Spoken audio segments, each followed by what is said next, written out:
دنیا کے 11ویں اور ایشیا کے سب سے زیادہ امیر شخص جس کی نیٹ وارتھ $123 بلین ہیں، جو کہ انڈیا کی ایک کمپنی ریلائنس کے چیئرمین اور مینیجنگ ڈائریکٹر ہیں۔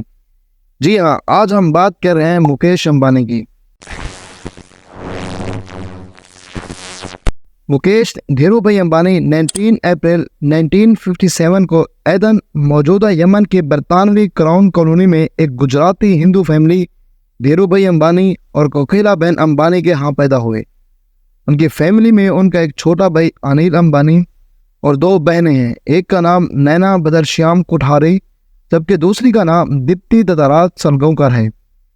مکیش امبانی کے والد دھیرو بھائی امبانی اچھے روزگار کی تلاش کے لیے انڈیا سے یمن کی طرف گئے اور وہاں پر ایک ایکسپورٹ اور امپورٹ کی کمپنی میں کلرک کی نوکری دیتے رہے۔ وہ اس وقت اس فیلڈ کو اچھا خاصا جان چکے تھے اور اب خود کا کام کرنا چاہتے تھے، اس لیے دوبارہ انہوں نے انڈیا آنے کا فیصلہ کیا۔ مکیش امبانی یمن میں صرف مختصر وقت کے لیے مقیم رہے کیونکہ ان کے والد نے 1958 میں اپنا ایک کاروبار شروع کرنے کے لیے انڈیا واپس آنے کا فیصلہ کیا۔ ان کا یہ کاروبار مسالہ جات اور ٹیکسٹائل کا تھا۔ سب سے پہلے اس کمپنی کا نام ویمن تھا، لیکن بعد میں اسے آنلی ویمن رکھ دیا گیا۔ جب وہ انڈیا چلے گئے تو خاندان کے مالی حالت میں قدرے بہتر آئی، لیکن امبانی انڈیا آنے کے بعد بھی ایک غریب معاشرے میں رہتے تھے۔ اس وقت ان کے حالات اتنا بہتر نہیں تھی۔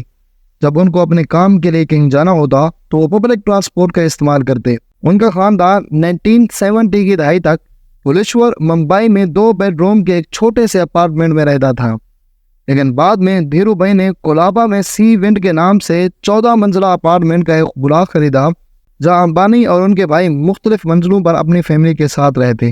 اگر ہم مکیش امبانی کی تعلیم کے بارے میں بات کریں تو انہوں نے اپنی ارلی تعلیم اپنے بھائی اور اپنے ایک دوست آنند جین کے ساتھ ممبئی کے ہیل گرینج ہائی اسکول سے حاصل کی۔ ان کے یہ جو دوست آنند جین تھے بعد میں ان کے قریبی ساتھی بن گئے۔ انہوں نے اپنی اعلیٰ تعلیم سینٹ زیویئر کالج ممبئی سے حاصل کی۔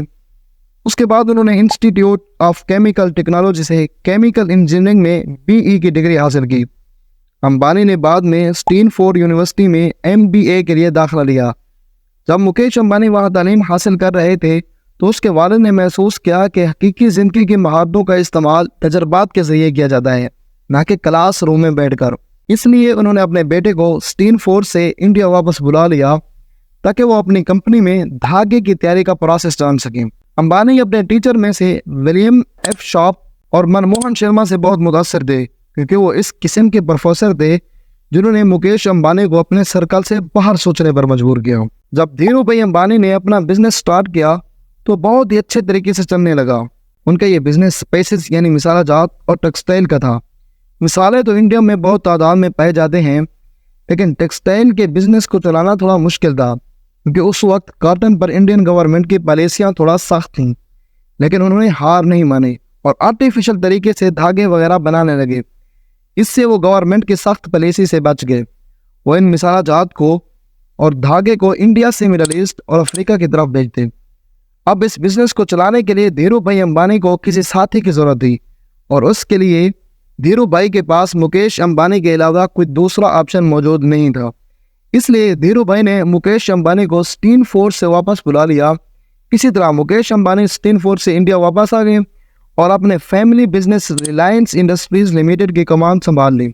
1981 میں مکیش امبانی نے ریلائنس انفوکام لمیٹڈ قائم کی، جس کا بعد میں نیم چینج کر کے ریلائنس کمیونیکیشن لمیٹڈ رکھ دیا گیا۔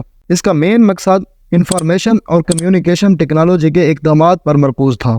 صرف 24 سال کی عمر میں مکیش امبانی کو پتل گنگا پیٹرو کیمیکل پلانٹس کی تعمیر کا چارج دیا گیا، جب کمپنی آئل ریفائنری اور پیٹرو کیمیکلز کی انڈسٹری میں بہت زیادہ انویسٹنگ کر رہی تھی۔ امبانی نے جام نگر انڈیا میں ایک ایسا آئل ریفائنری بنایا جو 2010 میں 6,60,000 بیرل ایک دن کا آئل ریفائن کر سکتا تھا۔ اس کے علاوہ امبانی نے دسمبر 2013 میں ایک انڈین کمپنی بھارتی ایئرٹیل کے ساتھ معاہدہ کیا۔ اس معاہدے میں کہا گیا تھا کہ وہ مل کر انڈیا میں 4G انٹرنیٹ لائیں گے۔ اگر ہم مکیش امبانی کی ویلتھ کے بارے میں بات کریں تو یہ تقریباً $122 بلین ہے اور وہ اس وقت ایشیا کے امیر ترین اور دنیا کے 11ویں امیر ہیں۔